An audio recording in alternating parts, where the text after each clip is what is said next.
My hubby claimed to be sick and bedridden, so I canceled my promotion celebration and drove home. I heard laughter inside. His friends were playing poker. One said, "Didn't you say she'd be gone all weekend?" I froze. He said, "You always take things too seriously." Left, after 10 years, so I stopped everything, one day when I saw my book dedication had his name crossed out. Last weekend, my husband Russell and I had a conversation that keeps replaying in my mind. Me, are you sure you're okay with me being gone for the whole weekend? I can stay if you need me. Russell, laughing lightly. Vivian, I'm fine. Go have fun. You worry too much. He kissed my forehead, smiling like he meant it. I smiled back, reassured. I wish I'd trusted my gut instead of his words. Last Friday was supposed to be one of the biggest nights of my career. After 10 years at my publishing company in Asheville, I was being promoted to editorial director. It wasn't just a new title, it was proof that all the long nights, the missed holidays, the years of being the reliable one had finally meant something. We planned it for weeks. I would attend a small celebration organized by my boss and some coworkers at a rooftop bar downtown. Russell even joked about me partying too hard before the day arrived. But that morning, he called me, sounding weak and hoarse. "Babe," he rasped. "I'm feeling terrible. I think I caught something." Instantly, my heart went into caregiver mode. I offered to stay home, even cancel everything. No, he insisted. "You earned this. Don't worry about me. I'll just sleep it off." Reluctantly, I agreed. But the whole day, something gnawed at me. A quiet voice asking if he was really as sick as he claimed. When I finally decided to leave the party early around 7 p.m., it wasn't because of suspicion. It was because I missed him. I missed my home. I wanted to be with the person I was supposed to celebrate with. I picked up soup from his favorite deli on the way home. I bought extra tissues and Gatorade, little things to make him comfortable. I even thought about surprising him with some bad movies to watch in bed together. As I pulled into our driveway, I noticed immediately that every light in the house was on. Odd. If he was sick, he'd likely be resting in a dark, quiet room. I turned off my car and sat there for a minute, watching. That's when I heard it, laughter. Loud, raucous laughter. I got out slowly, heart starting to race, and approached the side window where the curtains were half drawn. What I saw knocked the air from my lungs. Russell was sitting at the dining table, perfectly healthy, playing poker with 3 of his friends. Beer bottles scattered across the table, music playing, the TV flashing sports highlights in the background. One of them, Tom, his college friend, shuffled his cards and said, loud enough for me to hear, "Didn't you say she'd be gone all weekend?" Russell smirked. He didn't even hesitate. "You know Viv," he said, shrugging. "She takes everything too seriously." My hands went numb. The bag of soup slipped and hit the ground. I barely noticed. I backed away, stumbled to my car, and just sat there for a while, staring at the steering wheel, feeling like the biggest fool alive. I didn't go inside. I couldn't. Not without breaking something, or breaking down. I drove aimlessly for hours around Asheville, crying into my steering wheel, trying to piece together how my life had gotten so far away from what I thought it was. The next morning, I came home early, when I guessed they'd all be gone. Russell was sitting on the couch scrolling on his phone. No hint of guilt. No hangover of conscience. "Morning," he said casually, looking up. "Sorry you had to leave your party early. Everything okay?" I couldn't even form words. I just nodded, went to the bedroom, and locked the door. Later, he knocked, acting confused about why I was so quiet. "Vivian, you're overreacting," he said when I finally asked about it. "It was just a few friends. I didn't want to sit around feeling miserable alone." The way he said it, it was like I was the unreasonable one. Like I was being dramatic because he wasn't feeling that bad after all. No apology. No acknowledgement of the lies. No remorse. Just that infuriating, dismissive smirk he always wore when he wanted to minimize something. The worst part was realizing this wasn't new behavior. It was just the first time I'd caught him so clearly. There were so many little moments in the past I had brushed off. The unexplained late nights. The flirty texts I misinterpreted. The vacations he bailed on at the last minute for work. It was like a switch flipped inside me. I stopped fighting for the marriage in that moment. I stopped explaining my feelings to someone who found them inconvenient. 2 days later, I was sitting at my desk, working on final edits for a book I had been nurturing for over a year. It was a deeply personal project. The dedication had read, "To Russell, who believed in me when I didn't believe in myself." My hand hovered over the keyboard for a long time. Then, without fully meaning to, I highlighted his name. And I deleted it. Just like that. It felt final. Like the beginning of something new and terrible, but mine. I didn't tell Russell I was filing for divorce until I had everything ready, the paperwork, the lawyer, the apartment lease. When I handed him the papers, he looked stunned, genuinely stunned. "You're really doing this," he said, voice rising. "Over one stupid night?" One stupid night. That's what he called it. Not 10 years of me bending, accommodating, forgiving. Not 10 years of trusting someone who saw me as a backup plan when the boys weren't around. "You always overreact," he said again. I didn't answer. I didn't fight. I just walked out. Russell didn't chase after me. Not really. He texted a few times, sent a couple of half-hearted emails full of confused, performative concern. "I don't get why you're blowing this up. We were solid, Viv. You can't just erase everything we built." But he never once apologized. Not sincerely. Not once did he say he understood why I felt betrayed. I think deep down, he didn't believe I would go through with it. He thought I was making a statement. That I would stomp around for a few weeks, then crawl back when the loneliness set in. He didn't realize the loneliness had started a long time ago, sitting right next to him in our living room, eating dinner in silence, sleeping back to back. Moving out was harder than I thought it would be. I found a tiny one-bedroom apartment downtown, close enough to the office that I could walk if I wanted to. It smelled like new carpet and fresh paint when I first moved in. It felt sterile, foreign. I spent the first night lying on an air mattress, listening to the hum of the city outside, feeling like a ghost inside my own life. People don't tell you that even when you're the one who chooses to leave, the grief still clings to you.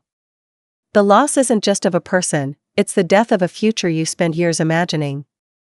There were practical things to handle, changing all my accounts. Getting my own car insurance. Splitting up the furniture like we were dividing assets in a business deal.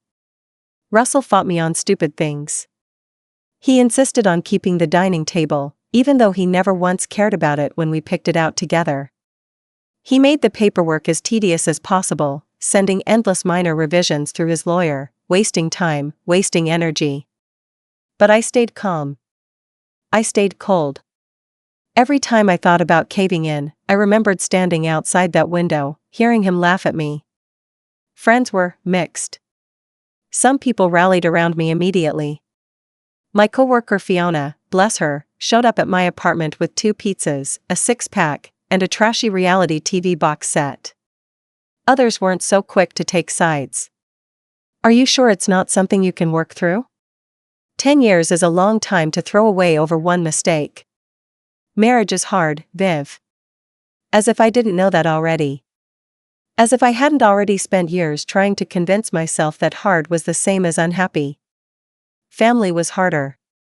My parents, conservative to their core, didn't even try to hide their disapproval. "You made a vow," my mother said, voice tight over the phone. "It's not about feeling good every day." I stopped trying to explain it after a while. They hadn't seen what I'd seen. They hadn't lived those small, slow betrayals. Work became my anchor. When everything else felt unstable, I poured myself into my new role. Editorial director. The title still felt strange in my mouth, like wearing shoes a size too big. But I did the job. I crushed deadlines. I rebuilt author relationships that had been neglected. I mentored junior editors who reminded me of my younger, hungrier self. The company even sent me on a short trip to New York for a publishing conference. I stood in a room full of powerhouses, introduced myself as editorial director, and no one looked surprised. For the first time in a long time, I felt like I belonged somewhere. There were bad days, of course. Days where the loneliness hit like a physical weight. Days where I almost texted Russell, just to feel something familiar. Days where I wondered if I had made everything up in my head, if maybe it wasn't that bad, and I had been too sensitive, too reactive, too Vivian. But those days got fewer and farther between. I started finding new routines. I joined a small yoga studio a few blocks from my apartment. I started cooking real meals again instead of microwaving sadness. I went to the farmer's market on Saturdays and bought flowers, just for myself. Slowly, the apartment started to feel like home. I bought a second-hand bookshelf, filled it with novels I hadn't had time to read during the chaos. I put up fairy lights around the window even though it felt cheesy. I let myself be a little cheesy. One afternoon, while cleaning, I stumbled across a box of old photos. Me and Russell. Smiling at beaches, hiking trails, weddings.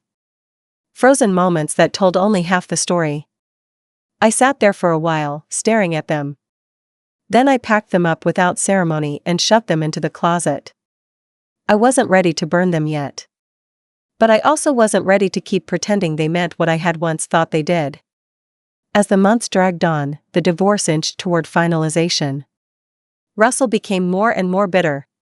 At one mediation meeting, he looked at me across the table, eyes full of a kind of desperate anger. "You're throwing away 10 years like it's garbage," he said. I didn't answer. What could I say that he would understand? That I wasn't throwing anything away, I was walking away from something that had already rotted through? He thought love was about endurance. I thought love was about respect. We were never speaking the same language to begin with. The divorce finalized on a gray Thursday in late March. No courtroom drama. No tearful speeches. Just some electronic signatures, a few perfunctory emails from the lawyers, and the quiet, heavy confirmation that we were no longer legally tied to each other. I sat at my tiny kitchen table after the email came in, staring at my laptop screen. There was no fanfare. No immediate feeling of triumph. I half expected to feel relief, some giant weight lifting from my shoulders. Instead, there was just a hollow kind of silence. I made myself a cup of tea, wrapped myself in a blanket, and sat by the window for a long time, watching the rain smear the city into watercolors. It felt less like the end of a marriage and more like quietly closing the door to an abandoned house and walking away without looking back. A few days later, Russell texted me. "I guess this is really it, huh? I hope you find whatever you're looking for." I stared at the screen for a long time. Then I deleted the message without replying. It was the first time in years I chose myself over trying to manage someone else's feelings. Life moved forward, in small, stubborn steps.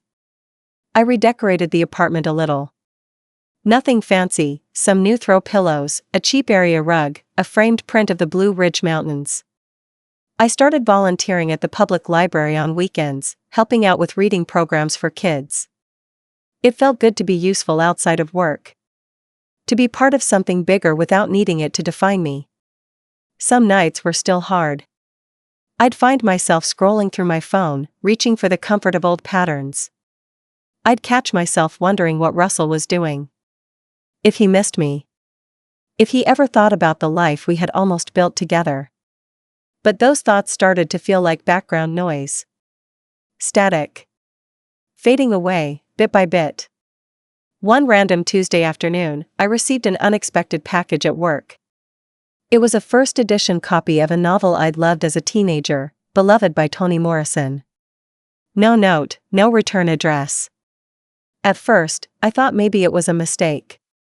But then I remembered, a few years back, I had mentioned in passing to Russell that I'd always wanted a first edition copy, but couldn't justify the cost.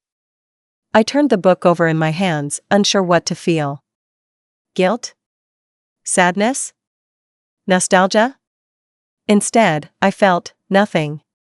The memory of wanting Russell to understand me, to hear me, to show up for me in the small ways that mattered, it was still there. But the hunger for it was gone. I carefully placed the book on my shelf, between two others, and went back to work without another thought. Around this time, Fiona convinced me to join her at a book club that met at a little wine bar on the edge of town. It felt awkward at first, sitting with strangers, laughing too loudly over paperbacks and cheap Merlot. I wasn't used to being just Vivian again, not Vivian Ann Russell. But there was a sweetness to it, too. A slow rebuilding of muscles I hadn't realized had atrophied over years of being small to keep the peace. I laughed harder than I had in months. I walked home tipsy and happy, feeling like maybe, just maybe, I hadn't lost everything after all. One night, after a particularly long day at work, I finally sat down with my copy of the book I had worked so hard on, the one that had almost carried Russell's name in its dedication. It had been published 2 months earlier, quietly successful, well-reviewed. I hadn't actually read the finished version yet. I had been too afraid. Too raw. Now, curled up on the couch with a cup of tea, I cracked it open to the dedication page. To the ones who taught me how not to be loved. Simple. True. I smiled a little to myself. Not bitterly, not sadly. Just a quiet, worn-out kind of pride. There were so many ways my story could have gone. So many moments where I could have decided to settle for less because I was scared. But I hadn't. I had crossed his name out. And I had kept going. Spring melted into summer without me really noticing. There was a strange sort of freedom in the monotony of my days. Wake up. Work. Go for a walk around the block. Make dinner. Fall asleep to the hum of the city outside my window. It wasn't glamorous, but it was mine. There were no silent battles playing out in my living room. No eggshells underfoot. No simmering resentment curled in the corners of the house like smoke. Just peace. Even when it was lonely, it was still peace. At work, I started taking on projects I actually cared about. I championed a debut novel by a young Appalachian writer that the marketing department didn't know how to sell. I edited the manuscript myself, line by painstaking line, and when it came out, it exploded in ways none of us had expected. People started noticing. Meetings that used to drag on with me invisible in the corner suddenly had my name at the center of discussions. Mr. Carmichael, my boss, pulled me aside after one meeting. "You know," he said, tapping his pen against the conference table, "there's talk of expanding the leadership team next year. You should be thinking about your future here, Vivian." It wasn't a promise. But it was enough. Enough to plant the idea that my life could be bigger than what I had once imagined. Outside of work, small things kept shifting too. I found myself saying yes to things I would have once dismissed as not me. Fiona dragged me to a pottery class one Saturday. I was terrible at it. My hands shook, my clay pot collapsed into a sad, wet pancake on the wheel. But we laughed until we cried, covered in mud, and I realized it didn't matter if I was good at it. It just mattered that I showed up. I said yes to weekend trips to nearby towns, little places I had driven past 100 times with Russell and never stopped to explore because there was always some reason not to. I wandered through antique shops and bookstores and tiny farmers markets. I ate fried apple pies from roadside stands without worrying about calories or judgment. I took pictures of silly things, hand-painted signs, crooked old fences, sunsets over empty fields, and I posted them to an Instagram account no one followed. It didn't matter. I wasn't performing for anyone anymore. Some nights, though, the ache still snuck in. Late at night, brushing my teeth, I'd catch my reflection and see the woman I had been 2 years ago, wide-eyed, hopeful, willing to excuse almost anything for the sake of keeping a life she had built with someone else. I'd feel that old familiar pang of grief for her. For the version of myself who thought love was supposed to be hard, that good women stuck it out no matter how small they had to make themselves. For the version of myself who heard her husband laugh at her behind her back and still wondered if she was being too sensitive. I wanted to reach back in time, take her hand, and whisper, "It's not you. It was never you." But of course, there are no do-overs. Only moving forward. One Saturday afternoon, I drove up into the mountains alone. It was the kind of day that felt stolen from time, perfect blue skies, the air warm but not heavy yet with the stickiness of late summer. I pulled over at a hiking trail Russell and I used to visit in the early years, before everything got complicated. I almost turned around. The memory felt too sharp. Too heavy. But instead, I took a deep breath and started walking. The trail wound upwards through the trees, the sunlight dappled and soft. Birds flitted overhead. The scent of pine and damp earth filled the air. I walked slowly, deliberately, not trying to beat any clock or reach any destination.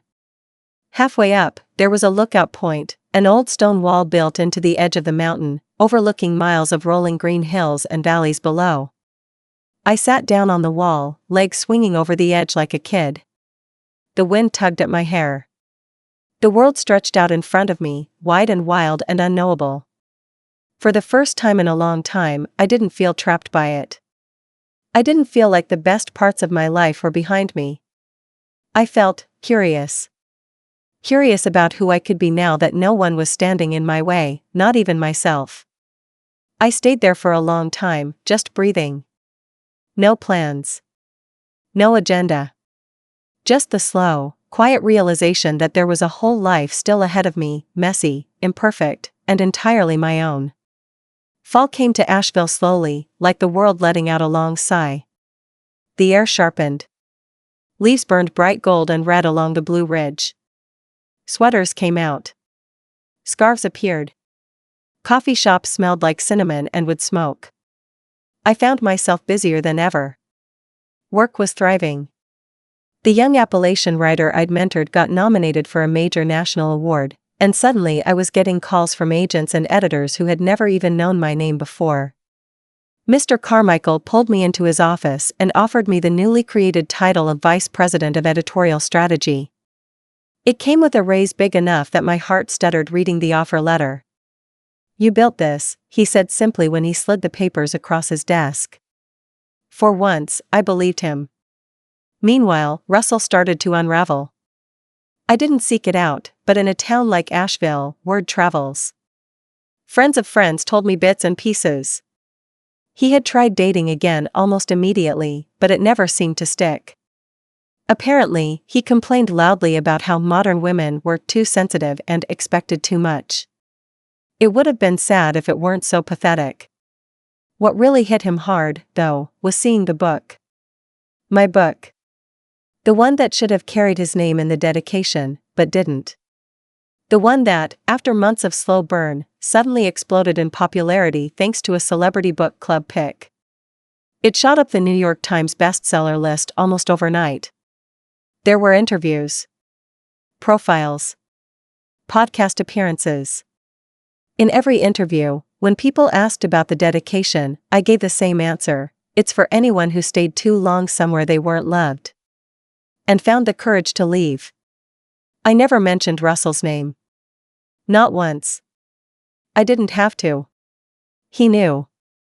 And so did the people who mattered. It all came to a head one night at a local literary gala in Asheville. It was a big event, black tie, champagne, polished wood floors, and soft jazz drifting through the air. I wasn't even supposed to go originally. I hated that kind of thing. But Fiona insisted. "Come on," she said, waving 2 tickets in my face. "You deserve to be celebrated for once. Let people see you shine." So I rented a dress, simple black satin that skimmed the floor when I walked, and went. When we arrived, the room went quiet for a second, the way it does when someone unexpected walks in. People turned and whispered. I felt my face flush, but I kept my chin high. And there, across the room, standing near the bar, was Russell. He looked exactly the same, yet somehow smaller. His mouth opened slightly when he saw me. Like he hadn't expected me to exist outside of him. Like I was supposed to have faded away once he was done with me. I turned away first, laughing at something Fiona said, without even acknowledging him. It was the most effortless, powerful moment of my life. Later in the evening, when the awards portion of the night started, the organizer called my name for a special recognition, outstanding contribution to Appalachian literature. People clapped. I walked to the stage, my heart hammering but steady. I took the plaque, smiled at the crowd, and gave a short, practiced speech. When I first started, I said, voice clear over the microphone, I thought success was about being chosen, by an agent, by a publisher, by the right person. Now I understand, success is about choosing yourself, even when no one else does. Applause. Bright, clean, thunderous. I locked eyes with Russell across the room. He looked pale. Angry. Utterly powerless. It was perfect. Not cruel. Not vengeful in the way he had probably imagined. Just a simple, undeniable truth, I had built a life so much bigger than the small, petty world he had tried to keep me in. And there wasn't a thing he could do about it. When the night ended, I slipped my shoes off and walked out into the crisp October air. The city stretched around me, alive and golden and full of possibility. I was free. And for the first time in a long, long time, I was finally, truly, happy.